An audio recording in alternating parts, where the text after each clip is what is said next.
Hello again. Today I'm working on part 2 of this Evinrude 1.5 horsepower Sportsman outboard. In the last video I rebuilt the magneto. In this one we're going to go through the lower unit. This motor hasn't been run since the 80s and I don't know any status about it other than it was my grandfather's motor, then it was my brother's motor, and my brother worked on it a little bit. And then my brother just put it away in his basement and didn't use it for a long time. Mount the outboard on a stand or a bracket. In my case, I used a vise with a 2x6 and mounted the motor to the 2x6, as you can see in this picture. To remove the lower unit, at the base of the transom mount bracket where the shaft and exhaust tube all swivel, turn it so that you can see the 2 screws as seen here. First, you have to remove the top screw completely and then loosen the bottom screw. Both of these screws were quite stiff and the heads were chewed up, so I used an impact driver to remove them. After the screws are removed and loosened, just grab the lower section of the outboard and pull straight down, and this is what you'll see. At the bottom, the clamp is loose and wobbly, and that held it to the upper section. The tube that's coming down from the upper part is the water tube, and the shaft coming up is the drive shaft. Notice all the caked up mineral deposits on the drive shaft. Using a clamp or a vice grips, hold on to that wedge clamp, remove the screw, and this is what you'll see. Notice the shorter side goes to the bottom, the longer side goes to the top. In my case, I clamped the lower unit in a vise. I put a rag and then clamped on the flat, straight part of the gear case where it was nice and flat and held it this way. Remove these 4 screws that I point out. When you remove the screws, note that the ones toward the front are longer and those toward the rear are shorter. I've set the 2 screws on the workbench side by side so you can see their different lengths. Looking down inside the pump body that's also the exhaust tube, you can see the drive shaft goes through a bronze bushing. You can also see the hole where the water feed tube engages when you reassemble this unit. A close-up look shows the amount of exhaust and carbon that's caked up. It was quite a bit. That all has to be cleaned off. To slide the pump body off, you have to remove all this caked up carbon deposits. There was quite a bit, and I used a wire brush after I scraped it off. Raising the pump body assembly exposes the impeller. This impeller only has 3 blades, and it's part of a 2-stage impeller system. So this is the one impeller, and under the disc is a second impeller. Examining the underside of the pump body assembly, you see the round portion, which is where the impeller blade turns, and you can see in the center the bronze bushing that the drive shaft went up through. The 2 holes adjacent to the center are just blind holes. They don't go anywhere. There's no water passage. I don't know what their purpose is. With the pump body removed completely, using a flat blade screwdriver, gently pry the impeller off the impeller bushing, which is an aluminum colored piece. After you remove the impeller, grab the disc and lift it off, and here's what they look like. Here's the impeller, and note it's got top written on it, and see the aluminum portion in the center is not on the impeller, but is affixed to the drive shaft. And then that next disc is the impeller housing for the lower impeller. Looking at the underside of the lower impeller's cover, you can see light scuffing, but it cleaned up nicely. Although these impellers are 40 years old at least, maybe 50, they're still amazingly pliable and flexible and not cracked, not brittle, so I will reuse them. This is a better view of the aluminum impeller bushing with the lower impeller at the bottom of this bushing. So you take your flat screwdriver and gently pry the rubber impeller up this bushing and then take it off the drive shaft. Below that impeller is a flat disc. Take a screwdriver and gently lift up and it'll come right out. Pulling up on the drive shaft pulls it out of the gear in the gear case and pulls it out of the bearing and out of the seal that are below the impeller. Here you can see the drive shaft laying next to the pump body and the impeller blades and housing next to it. With the drive shaft removed, you can see down in the lower gear case section, the top of the seal. Remove the propeller shaft cap. It's made of rubber and just engages over a detent on the end of the prop shaft. You can also see the cotter pin and the end of the shear pin. Remove the cotter pin that holds the washer that holds the propeller in. Remove the washer. Using a drift punch, gently tap the shear pin out of the prop. In my case, the prop shear pin looks like it was almost broken through, so it took a bit of tapping to get it out. Slide the propeller off the prop shaft. Examining the backside of this propeller, I found that the seal had been leaking and the amount of oil had deteriorated the rubber hub that's between the center brass hub and the outer housing of the propeller. So I'm going to be searching for a replacement propeller. Look how much debris from the rubber hub that was just disintegrating that I just wiped out gently with a screwdriver. Looking closely at the prop shaft and the seal, you can see some of the debris off of the propeller that had accumulated. I placed a bucket under the gear case and I removed the drain plug and the top fill plug. This is how much came out. Nothing. To remove the prop shaft section in the cap, you have to remove a retaining screw, and it's held under a jam nut and washer. This is a top view looking down the exhaust port at this retaining screw. This is the jam nut. With the jam nut removed, you can see the red Bakelite washer that seals between the jam nut and the body of the gear case. Remove this screw, which holds the housing into the gear case.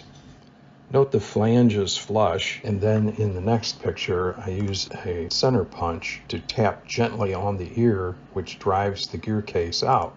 You can just make out the edge of the O-ring seal.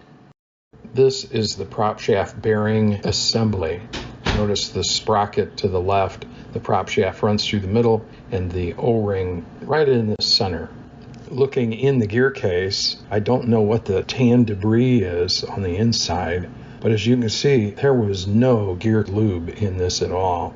In the very back, you can see a black block made out of Bakelite. This is called the prop shaft thrust bearing. So I reached in and pulled it out. Here's what it looks like.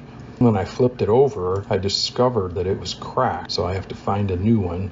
After pulling the thrust bearing out, the pinion gear will fall off because it's not attached to the drive shaft anymore. Pull the prop shaft out of the bearing housing. The only thing we'll do to this later is replace the seal and the O-ring, but set it aside for now. Looking down in the gear case along the drive shaft, you can see the circlip that holds the washer and the seal in. But looking in the center, you can see the pinion gear was offset. I took this picture before I removed the pinion gear. Using a needle nose pliers, I squeezed on the circlip, pulled it out, then pulled the washer out and pulled the seal out. The seal was very loose in the housing, so I'm sure it was leaking like crazy too. Laying the pieces out, you see the seal, the washer, and the circlip. Examining where the seal came from, below it is the drive shaft main bearing, and it's a new departure 3201, but I inspected this bearing and it was quite smooth. It wasn't needing to be replaced, so I will leave that bearing just as it sits. If you needed to replace it, you would take a circlip plier, remove the circlip, and then pull this bearing out of the housing. The original seals are no longer available, but the replacement seal is an SKF 4770, and it has the dimensions as you see, 12 millimeter by 32 by 7. On the left is the original seal, and on the right is the replacement seal. The original seal is probably closer to 9 millimeters tall.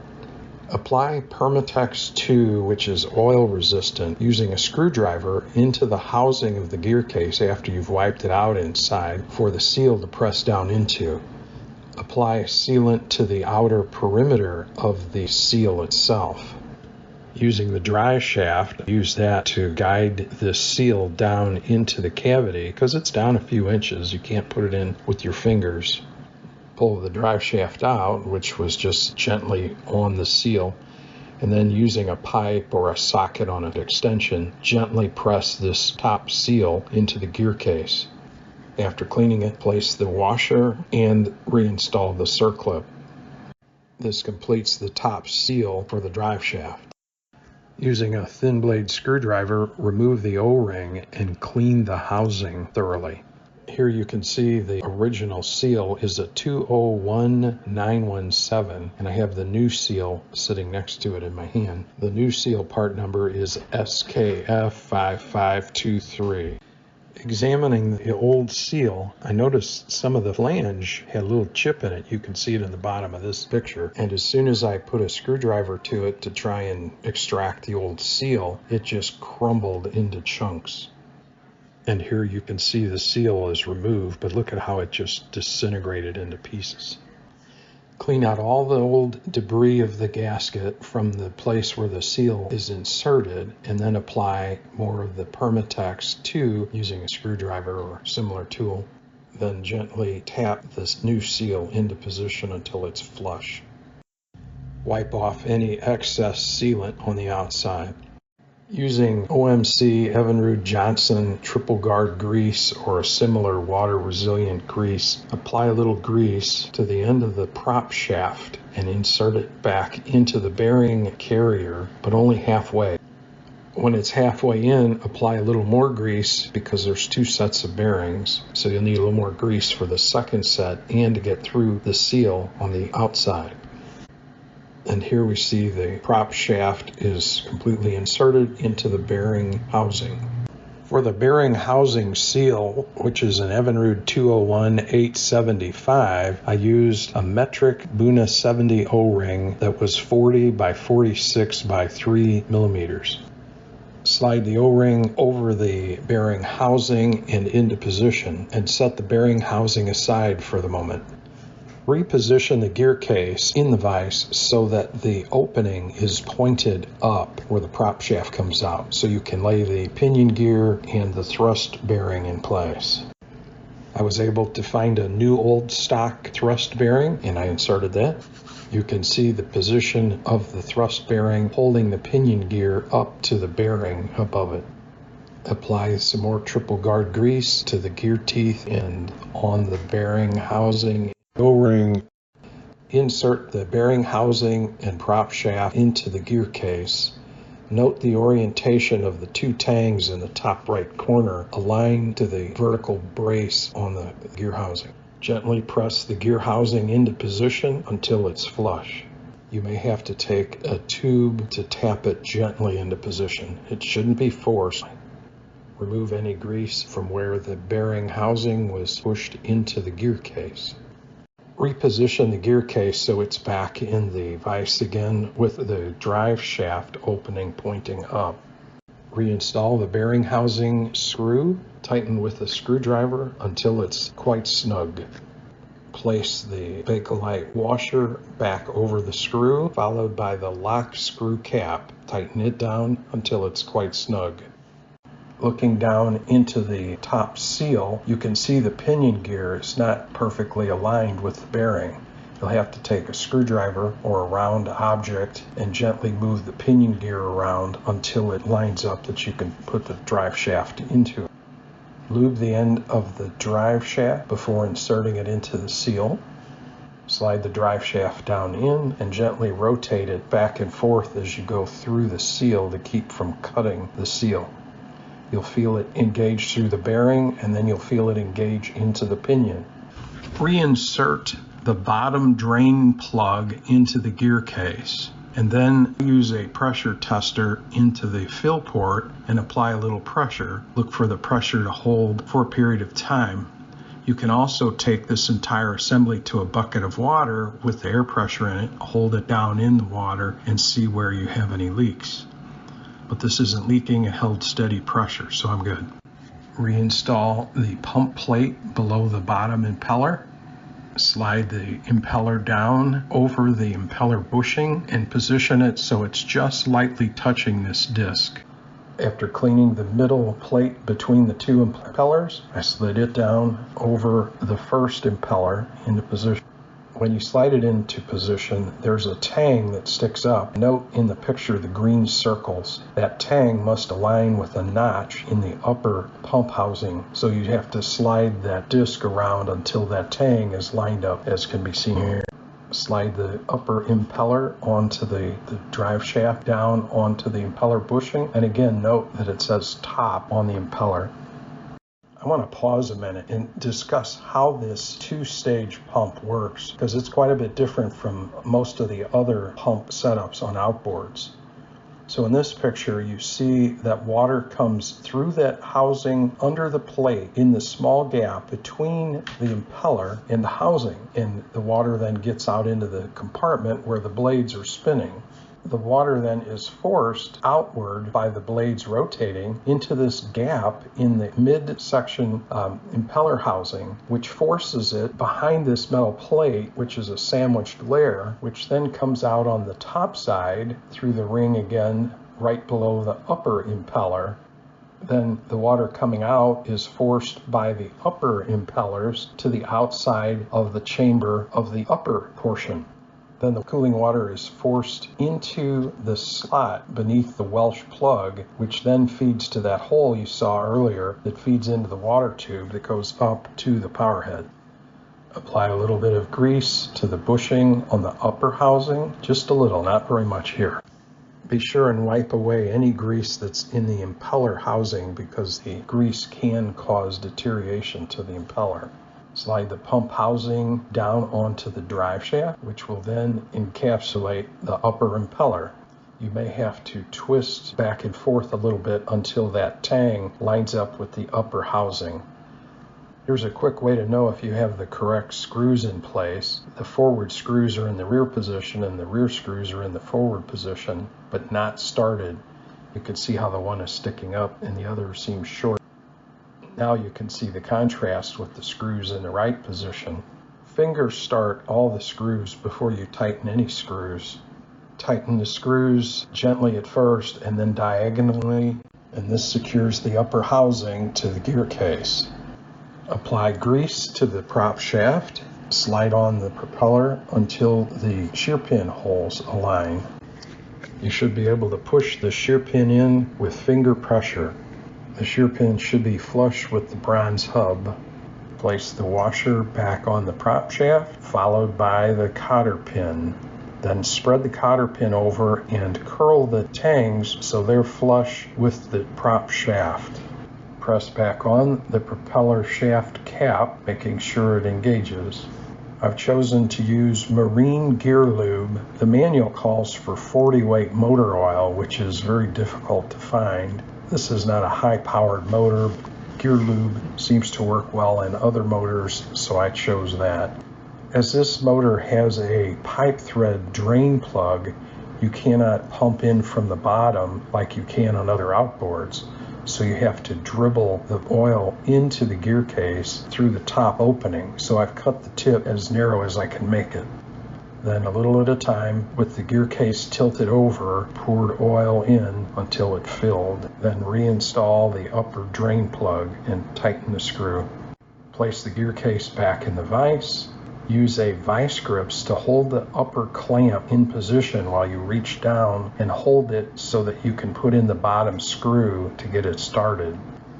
Now the whole lower unit is ready to reinsert into the power head portion. Place first the wavy washer, then the solid washer on top of the prop shaft down onto the lower unit housing. Remove the gear case from the vise and then set your motor back up onto the brace like I had it, with a piece of wood in the vise so that the motor can be tipped up. Apply a little grease to the top of the drive shaft, and then insert that into the bottom end and thread it up into position, aligning the thread holes and the clamp up into the upper housing.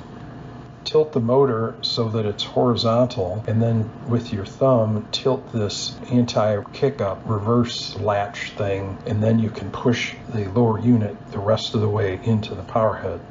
The power head assembly may want to slide in the pivot tube a little bit, so you may have to push it back down while you're pushing the lower Gearcase unit into place. Once you have it in far enough, you will see the holes align through the down tube from the power head for the clamp.